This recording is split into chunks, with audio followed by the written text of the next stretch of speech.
The number one reason why startups are losing deals is because of their ICP definition. There's a huge miscommunication between leadership and sales, and it's called the ICP translation gap. This communication gap actually creates a big dissonance between sales and leadership. Technically, on paper, we know what the ICP is, but the sales team basically have a big struggle trying to define who it is exactly, how can they access the signals and the value that those people are ready to buy, and essentially doing a good job. They might be following the perfect playbook or having like the perfect product, but ultimately, this is just creating even more noisiness and uncertainty on why our product is the best fit for those people. And if you're an early stage startups trying to win more deals and making sure your pipeline is healthy, a bad ICP is essentially costing you tens of thousands, if not millions of dollars in lost deals. So what I want to show you today is essentially how to fix it and make sure you can plug the potential revenue leak.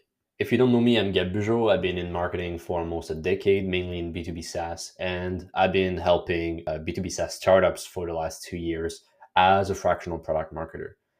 So basically, I'm posting stuff on LinkedIn. I have my own newsletter, and I also have a podcast called When on Marketers, a product marketing podcast. The main problem that I have observed over the last 2 years is the fact that your unclear ICP is killing your deals. When I mean unclear ICP, I essentially mean that your sales don't understand who they should be targeting. And by letting themselves try to figure out, you're essentially putting yourself up for longer sales cycle, a lower win rate, and a bunch of consequences at the end.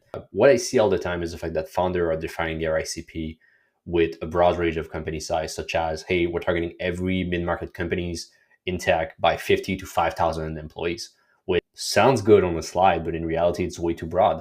Essentially, you're telling your salespeople, hey, let's target everyone and their mother, and hopefully let's close some deals, right? But there's no signals or buying intent when you do that. If your ICP definition could fit half of LinkedIn, it's not helping your sales team focus. Your messaging will be generic, and ultimately your pipeline will be filled by low quality leads, technically. But there's a solution out of it, and it's a 3-step process, and I call it the ICP clarity cheat sheet. So it is. The last thing you want to be in a crowded market is the startup or the company with a lousy ICP. So the first step is to audit your current ICP. So you should always start with evaluating that lead quality from your pipeline. Is there any leads that are stalling or declining? Can you identify trends in sizes, industries, or role that don't progress? And then you can run a win-loss analysis. So what does your A-plus customers have in common? And what attributes is consistently showing that end up in close lost deals, right? Maybe there's something that you thought customers or prospect were interested in that ultimately are not. And then this is giving you, okay, well, how strong our ICP is. Is it too broad? Is it based on hope, not data? How can we essentially focus on that? So that's the first step. Then what's interesting is what I'll show you in a second, which is defining your anti-ICP. It's a little bit like dating, right? If I never dated anyone or I don't know who I should basically go after, I start with what I don't like. Maybe I don't like that potential partners smoke.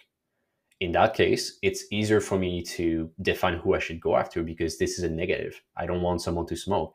So someone not smoking is potentially a good deal for me.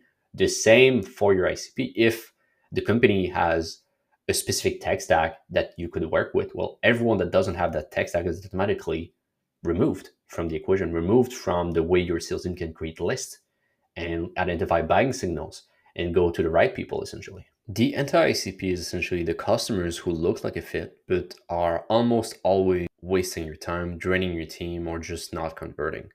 I worked with a SaaS team last year, and they kept targeting agencies. They look perfect on paper, but every agency is churned within 3 months. So they define an agencies that they're anti-ICP, and their win rate and pipeline health just shut up, essentially. Most teams are afraid of excluding anyone, right? Because we want more revenue.